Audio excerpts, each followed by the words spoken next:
Hello, I'm Craig, and welcome to another episode of Football Kit Memories, the football podcast that gets under the shirt.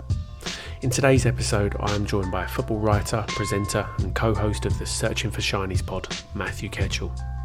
During the show, I talked to Matthew about his role at the Chronicle, covering Newcastle, Sunderland and Borough in the North East, as well as his previous role at the BBC's Match of the Day magazine.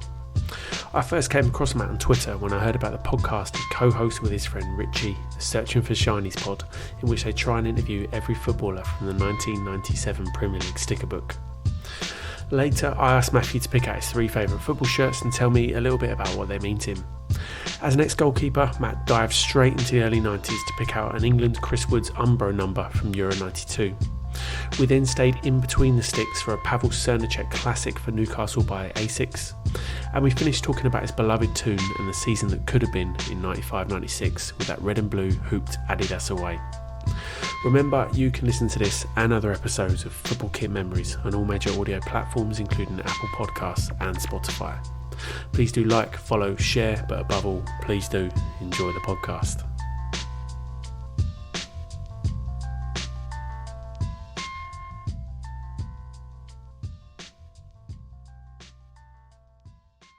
Okay, so today on the podcast, I'm joined by a football writer, presenter, and co-host of the Searching For Shineys Pod. It's Matthew Ketchell. How you doing, mate? I'm good, man. Thanks for inviting me on. Mate, delighted to have you here. There's so much stuff we can talk about. I guess let's kick off with what you do currently. So you're with the Newcastle Chronicle at the moment.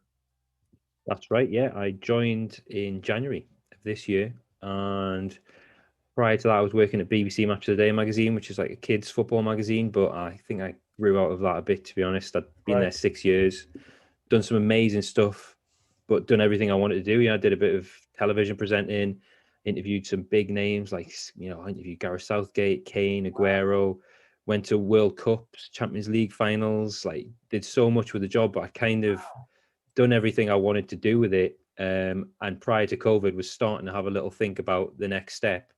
And then COVID came and it really hit the magazine hard, which was a shame because it's a great magazine. Anyone listening with kids, I would implore them to buy the magazine. Obviously, it's still going, but the last year that I had at Match of the Day, 2019, they sold 1 million copies. We were a small team of 12 and we sold 1 million magazines. People think the magazine industry's dying. Match of the Day magazine proving it wrong. But then COVID came and we found kids weren't going to supermarkets, kids weren't going to newsagents, and the sale hit, and a few of the senior figures at the magazine had to leave, and myself included. So left Match of the Day in September and started to think about what to do next. I started a podcast up, which I think we'll touch upon at some point, and then starting to look for someone, and the pull of home kind of got me. I'm from Whitley Bay on the coast of Newcastle, Newcastle United fan, born and bred, and I'm at that stage of my life where I'm trying to find a house and do all that sort of stuff, and I think COVID made giving everyone the ability to work from home and stuff like that. So I actually managed to pick up a really great role at Reach PLC, who publish the Chronicle, Sunderland Live, and the Borough Gazette, and they publish other papers like the Manchester MEN, Liverpool Echo, the Daily Mirror, stuff like that. Really, the biggest news publisher in the world. So an opportunity to work for them. Biggest news publisher in the UK. So the opportunity to work for them came up and do something a bit more serious. And Match of the Day magazine, it was pictures of cats that look like Neymar and quizzes and stickers and all sorts of stuff, which was great fun, don't get me wrong, but I thought, let's do something a bit serious, and I'd love to focus on Newcastle, which is my love and my passion and my speciality, really. So it was a great role as well. It's we have a football app that brings together all the football writing from our Middlesbrough, Sunderland and Newcastle journalists. It's called Football Northeast, which I edit. So you can tailor that to your favourite clubs in the Northeast, to your favourite writers. You can read offline, stuff like that. Really nice little app. Nice. So I edit that, and then engagement is a big thing of my role. I have to engage with the fans, so things like podcasts, social media strategy, and then a bit of writing as well. So I get to do a bit of everything in this role. It's like a dream job for me, and it's been good so far. 6 months in. Wow, mate, super stuff. So look, I saw that with the Chronicle, you'd started a podcast about the history of Newcastle United as well. How did that all come about? Well, this is the interesting thing. Like at Reach, the job roles, like it's a bit of a mad job. I think you could say it's three. You could probably split it into three parts: social media, writing, and podcasting. And Reach have been really great. Like everything I've pitched, they've been keen for me to do, and they've allowed me to go and do it. And one of the first things I did when I arrived, they said, can you help us out with our podcast, the Everything is Black and White podcast, which is their Newcastle stable of podcasts. And I said, well, I'd love to do something on the history of Newcastle United. I read a book a couple of years ago called All the Smiling Faces, which actually details the first 30 or 40 years of the club. And I realized I didn't know anything about Newcastle pretty much pre Second World War. And I was a bit embarrassed by that. And I was like, I don't even know how my club was formed and the people who made it. So I read this book and it was kind of blew my mind, and some of the characters and some of the stories, and Newcastle were really good in the Edwardian, in the Victorian and Edwardian period. Newcastle were winning leagues and one of the best teams in the land. And so I've developed this passion for Newcastle, and I pitched the idea of doing a walkthrough of the entire history of the club, episode by episode. It's going to be 30 plus episodes. It's already started. We're up to episode 3 at the time of recording. So detailed. And I persuaded a guy called Paul Joannou, who is Newcastle's official club historian. Right. He joins me, so he co-hosts with me. So it's basically me asking Paul questions, and he gives all the detail. But it's just a real passion project, and Reach have backed me to do it. And we're 3 episodes old. We've recorded 8. Yeah. We're up to the Edwardian era. I've just recorded an episode where Newcastle win the league 3 times, which is, it's just great to talk about Newcastle winning silverware, to be honest with you. Yeah. And we're learning about the club and hopefully teaching the fans a bit, because I thought I was a huge Newcastle fan. And then I realized actually when it comes to the history of the club, I'm not that clued up. So it was good, reading that book a few years ago. And then it's been great to record this with Paul. We've had a few special guests on as well. Yeah. And just, getting away from Steve Bruce and the takeover and all this, horrible, hard news that we're having to deal with at the minute as Newcastle fans, and just tell the fans how their club was made and who made it, and the fabric and the history and the sights, the smells, everything, real, just nitty gritty Newcastle United history. So that's a work podcast project that I'm doing, which has been great. And then I'm also doing another one on the side, which I started during lockdown. Right. Okay. Well, look, let's talk about that. That's the Searching for Shineys podcast, right? Yeah. So again, this is kind of retro football nostalgia, stuff like that. I think you can spot the theme here, which is probably appropriate for your podcast, Craig. Exactly. Football kits. So Searching for Shineys was me and a mate. I was during lockdown. A lot of people. I left Match of the Day, and everyone was saying to me, "Oh, you should start a podcast. You should start a football podcast." And I was like, "Yeah, I'd love to do it, but there was a lot out there, and I wanted a hook. I wanted something a bit different." Yeah. And my mate Richie Wyatt, who I went to uni with, Borough fan, he said to me, "You should start a podcast." And I went, "Well, you should start a podcast with me," because I think Richie's a recruiter, works for an energy company. And I always say you should have gone into football journalism or football broadcasting, because I think he's a better broadcaster than me. And I do a bit of it. I do a bit of radio. I do a bit of podcasting. I've done some TV. Yeah. And I think Richie's better than me. So I said, well, why don't you do a podcast with me? Because I think you're a better broadcaster than me. Yeah. And he's good at interviewing people, because that's what he does for a living. So, and he loves football. He knows a lot about football. Huge, passionate Borough fan. So we had a few Zooms, and we were like, let's thrash out an idea here, because we were big fans of, or we are big fans of podcasts like Quickly Kevin, 90s football podcast, Under the Cosh, love that, where they get all ex-players on. Open Goal, the Scottish lads who interview ex-players and current players, just have crack with players, current players, but a lot of former players, mainly former players. Love that format, and we thought, well, let's get a format like that going where we can get ex-players on. And Richie says it's his idea, but I'm having it. It was my idea, and I was like, we need to be like collecting players, collecting interviews. And I tied it to the sticker books. So sticker books that we used to have when we were kids. We it's like in the 90s, just doing swaps on the playground. So we got a hold of. He had a sticker book. He had I think his wife had pulled it out of the loft or something. She had an old sticker book, 97 sticker book, and I said, well, why don't we just try and interview players from that book? There was 319 stickers in that book. Yeah. But let's just try and track these guys down and interview them. And we got a break on. So we set it up. We got a proper producer in, Joel Grove, who produces a lot of big football podcasts, produces the Guardian Football Weekly, and done some BBC 606 stuff. So he knows the stuff. We got him involved. He liked the idea, and then we just started pestering players basically, and we got a break with Steve Ketchell on Twitter. He replied to us. He was doing a charity thing, and we were like, "Look, we'll give you a donation to your charity if you come on our podcast." And he was our first guest, and we just went from there. And it's just been great fun. We've found inverted commas 9 players. Yeah. People like Lee Dixon, Ian Hart, Neil Sullivan, Keith Gillespie. As a Newcastle fan, was buzzing to get Keith Gillespie on. Entertainers era player, and Craig Hignett came on, and some of these interviews, Craig, have been going for like 3 hours. We did 3 hours with we did 3 hours with Higgy, we did 3 hours with Keith Gillespie. Players so generous with their time, and so many stories coming out, and yeah, it's been great. And if any of your listeners can connect us with a player from the 1997 sticker book, please get in touch with me. Or we've got a website, searchingforshineys.com. We're on Twitter and Instagram at the Shiny Pod. Give us a follow, give us a listen, and we love to get the listeners involved. And obviously, and anyone who wants to like send us 90s like pictures of their crap 90s memorabilia or great 90s shirts that they've got, or any 90s stories. I've had a few tales of people meeting players in the 90s, which we read out on air, and we just roll it back to 96, 97, which was an iconic season, I think. Real sweet spot of British football just after Euro 96. Newcastle just signed Alan Shearer for 15 million, so it was a big season for me. So yeah, that's what we're doing at the minute. So yeah, if any of your listeners fancy giving us a go, I would love that. Yeah, mate, I totally recommend it. You know, I really do enjoy it myself. What I was going to ask you is, who out of that sticker book would be like your dream guest? Who do you think would be the most difficult, but you'd love to have them on? Well, the 2 players on the front are Shearer and Cantona.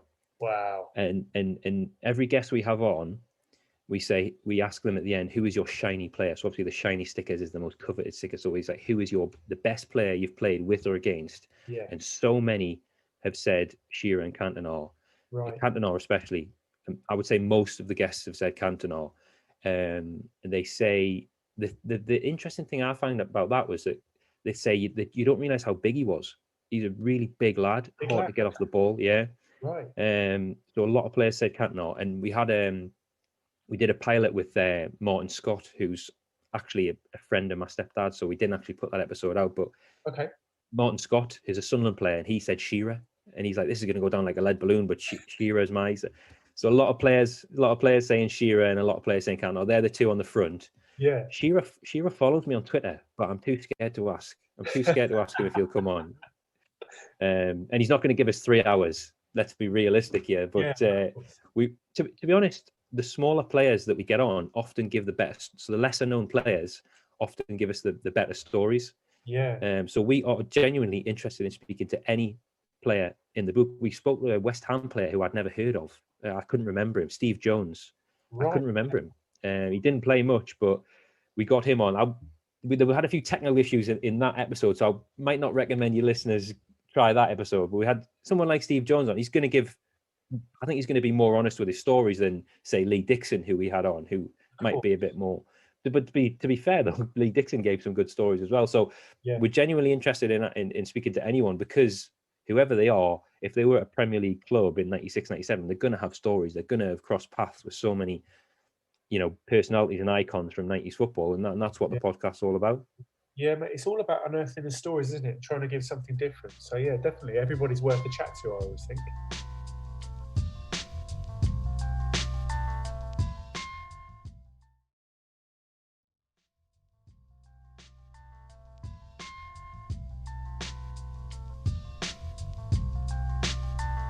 Let's talk about some football shirts. I ask everybody on the podcast this same question to kick off before we do go through your 3 shirts. What do football shirts mean to you? Ooh, you know what? It's like, you asked me what my top 3 football shirts are for the pod, which we're going to get onto later. And it changes all the time, to be honest, the top 3. But there's there's a collection of I'm a former goalkeeper, and goalkeeper kits went mental in the 90s. The colours, the volume of the design was just superb. And Newcastle, in particular, between 93 and 95, had 4 Asics goalkeeper shirts, which were Right. all incredible designs. One of which I've picked to talk about a bit later. Yeah. And honestly, the memories and nostalgia that the sight of one of those shirts invokes in me is amazing, because I was 7, 8, 9 years old. I was a goalkeeper, and Newcastle gained promotion to the Premier League, playing really exciting football, building a fantastic stadium. Kevin Keegan, Andy Cole, Beardsley, and it was such an exciting time. Like, you couldn't even get a ticket for the game. I couldn't get a ticket for St James's Park. So I remember I would go to town with my mom and my dad, and just to see the club shop would invoke excitement in me. To go in the club shop would be amazing. To touch the kits was like, because you couldn't get near the ground, you know what I mean? So even to see the stadium at that time, it was honestly like another realm. So and I kind of get that the excitement kind of flickers back a little bit when I see those goalkeeper tops in particular, because I had a few, and I was just constantly consumed with football. I had posters of them on my wall. I was watching Match of the Day, and it wasn't as accessible football as it is now. So to see those shirts in real life was like a huge buzz. And so football shirts just invoke excitement and happy memories, basically. Yeah, nice, mate, nice. So look, let's go through them. So we've got the England, I think it's a 91 to 93 goalkeeper shirt by Umbro, won at Euro 92. It's a kind of blue colour. How come you chosen this one, mate? Well, this one I think was my first ever goalkeeper top. I'm pretty sure it was my first ever goalkeeper top. I remember at primary school, there was my best mate, Daniel Renton. His granddad used to come into the school on Tuesday afternoons and take us for football. This is like maybe 93. So I would have been about 7 years old, very young. And he used to cut, and honestly, it was the most exciting thing. Tuesdays was the most exciting day, because he would just come and take us to play a bit of football. Yeah. And I remember I didn't have any kit really, so my mum took me to KO Sports in Monk Seaton. Right. And I remember the trip, and she would just kitted me out, and I was a keen goalkeeper at that age, and we ended up getting the England goalkeeper top, and it was like, and I remember getting a really, really brilliant Umbro bomber jacket as well, like Umbro tracksuit, which I wish I still had. Which I remember that being phenomenal. I wore it loads. Yeah. But the England goalkeeper top was crazy. It was Graham Taylor era England, and he didn't really play David Seaman. He was more of a Chris Woods man. Yep. So I quite like Chris Woods, and Chris Woods wore this top quite a lot. So it was just amazing to have it. And it was a proper Umbro England top, and it was my first shirt, and I would just wear it all the time. It looked great. Yeah. So yeah, really special shirt for me, and it's a pretty, and I've still got it. I went back home during lockdown and sorted a few bits and pieces out, and I was absolutely delighted to pull it out the loft. Nice. It's tiny, and it's not in bad condition. It's got a number 1 on the back. Yeah. And it's just great. I wish I had the outfield player top as well, but no, the goalkeeper top was great, and again brings back happy memories. My first ever goalkeeper shirt. Yeah. What kind of keeper were you? Are you any good? Yeah, I was all right. I was all right. Played for the county. Oh, wow. Had trials, you know what I mean. A funny story actually. First ever football match I ever played. I would have been wearing that shirt. The first ever competitive game we ever played. We played Langley Primary School. Star of the Sea was my primary school, and Stephen Taylor was playing for Langley. Do you know Stephen Taylor, the centre back for Newcastle? Yeah. So he was playing for Langley, and I knew Tails because he also played on a Sunday with me for Whitley Bay Boys Club. He was a year younger than us. There was 12 players in the squad. He was the one sub. Couldn't get a game. He was a striker. And I knew Tails. He lived in Whitley Bay, and he was playing for Langley, and he was a good player then. And we scored, went 1-0 up, and he put the ball through my legs and wheeled away celebrating, but I turned around and caught it on the line. Oh. I always remember this. And so that's like that's like an amazing memory for me. So I was all right, yeah. I played for North Shields in my teen years. They won the FA Vars in 2015. Oh, right. Gone up a few leagues since I played with them. Yeah. So played for North Shields as a teenager, and I was okay. I was just constantly injured, and I unfortunately did my cruciate twice Oh, at the age of 19 and 20. right. So, and then tried a few comeback games, and just called it a day at 21, really, and Did you? Wow, that's and really young. did other things, which Right. was devastating, to be honest with you. But it's like I don't know, it's like coming off hard drugs. I've been clean now for over 15 years. Haven't played football for 15 years, and I'm over it. Every day's a new day, right? Yeah. So, mate, let's talk about your second choice. So, I like this. We've gone for a goalkeeper shirt again. You kind of touched on this earlier. I think it's the 93 to 95 Newcastle United goalkeeper shirt by Asics. Pawel Mhm. Srnicek. Tell me more, mate. Well, I could have had any of the four that they had during this period, Yeah, but I've gone for that one because it just it's like, sometimes on Twitter when they say which player does this shirt remind you of, that is the Pawel Srnicek shirt, and he was my ultimate hero as a young Newcastle fan goalkeeper. He was my ultimate hero. I was fortunate to meet him in 1995 at the training ground, get a right. picture with him, which I've still got. No one's got a bad word to say about Pav. He was a bit of a mad keeper. He was very athletic. He always looked brilliant. Shirt tucked in, white socks, long black shorts, and then and wore these two Newcastle tops like with amazing style. Yeah, He was kind of before his time. He used to like to play out with his feet, it was known as the Pawel Srnicek walkabout, and he would give Newcastle fans heart attacks. He was probably 15 years too soon for him to be doing yeah, that. But he was a great keeper, very athletic, great shot stopper. Bit mad, made the odd mistake, but loved him, and he looked great in that shirt, and I absolutely loved that shirt. I didn't actually have that shirt when I was a kid. I had the yellow one, right. which I've still got, which is very rare. I don't know why I picked that one when I went to the sports shop, but I did. But I did buy this last year. I bought a replica version of that shirt Nice. during lockdown.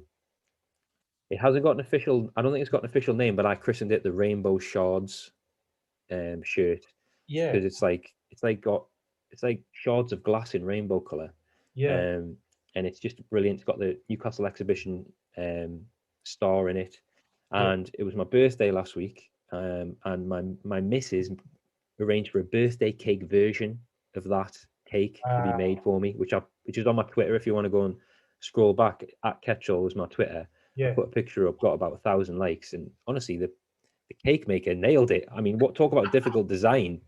Carrot cake Pav shirt. I was absolutely over the moon with that one. So yeah, Unbelievable. very special shirt, very good looking one as well.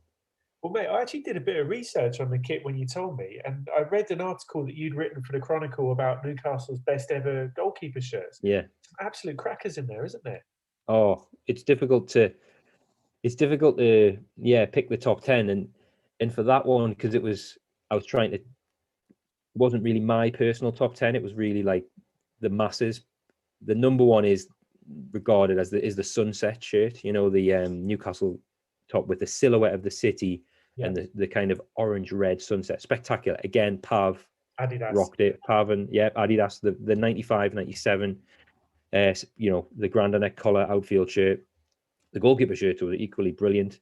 Yeah. Pav and Shaka Hislop wore those, and that is generally seen as the number one goalkeeper shirt in the history of Newcastle. Maybe one of the best goalkeeper shirts of all time. I don't know, but but the Asics ones really stick out to me because they were honestly like holy grails when I was 7, 8, 9, watching Newcastle. But yeah, it was a good one to write that, but pretty difficult to whittle it down to 10. Yeah, I bet. Nice. So look, let's move on to your final choice. So this is the Newcastle 95-96 away shirt by Adidas. It's the kind of red and blue hoops to the grandad collar. Absolutely beautiful. Tell me more, mate. Just another great looking shirt. The 95-97 Newcastle shirts. I think those sets of shirts are the best of all time in British football. Yeah, they're up there. And they are wide, and that's not just. And I know I'm a Newcastle fan, so I'm biased, but generally they are seen as, when you do top 10 kits of all time, they creep in there. And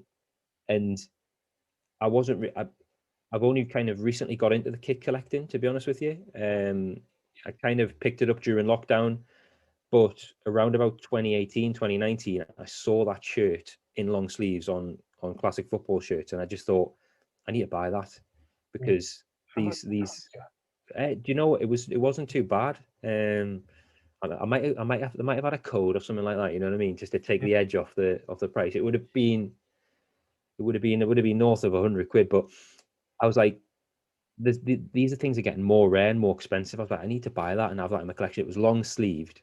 Lovely. As well. I don't really do short sleeve shirts. All my shirts I like to be long sleeved.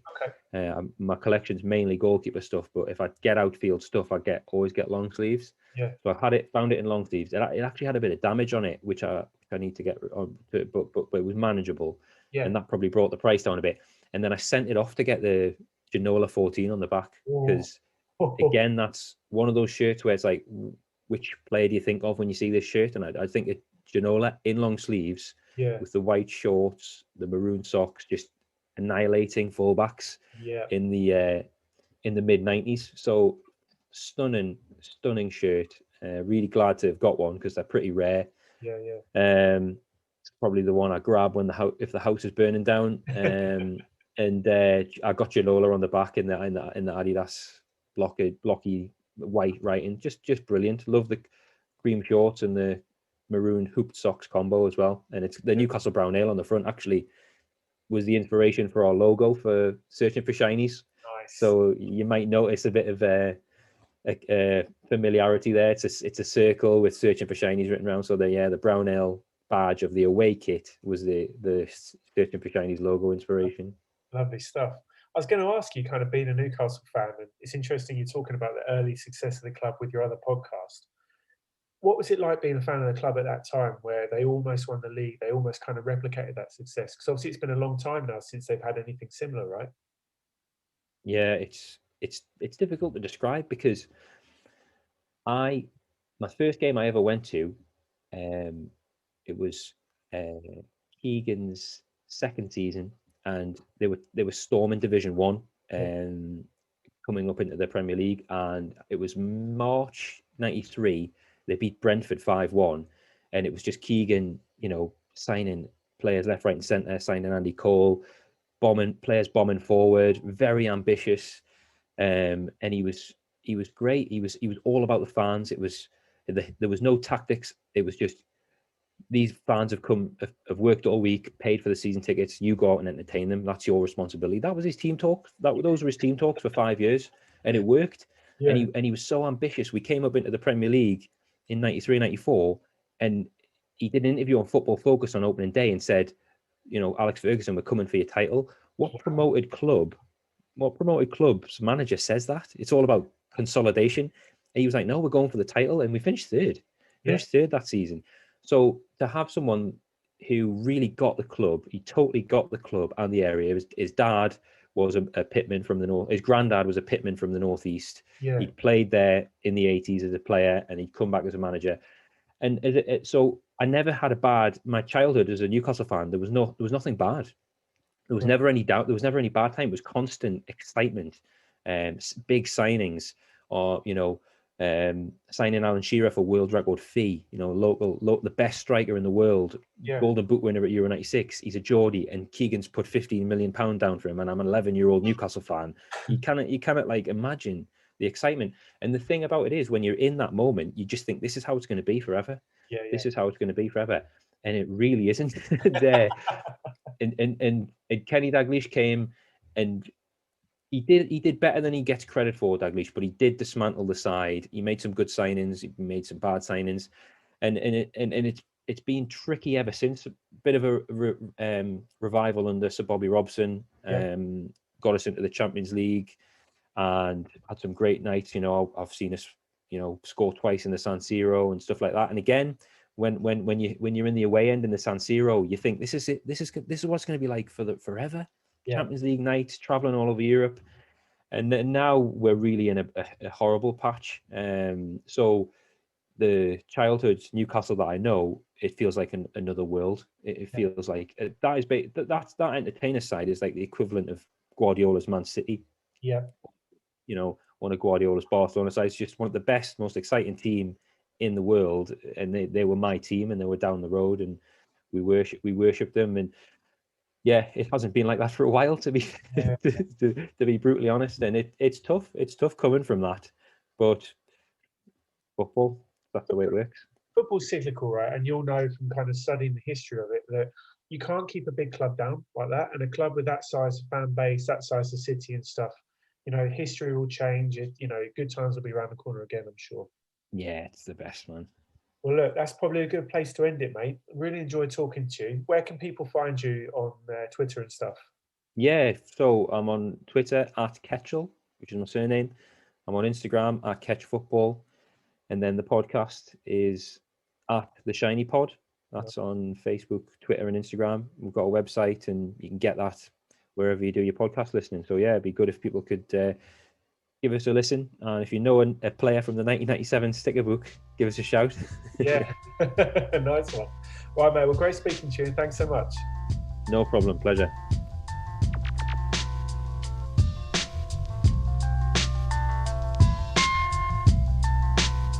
So there you have it. Massive thanks to Matthew for sharing his football kit memories with me. You can follow me and my own collection on Instagram, or get in touch via Twitter or email. Make sure you follow Matthew too and subscribe to their podcast, Searching For Shineys Pod, wherever you get yours. The music you heard was produced by Evil Ed. You can check out his music on his Bandcamp. There's links to absolutely everything I've mentioned in the podcast notes section. And finally, thank you for listening. If you have enjoyed it, please do spread the word, give me a follow on social, and subscribe to Football Kit Memories on your podcast player of choice. And other than that, I'll catch you next time.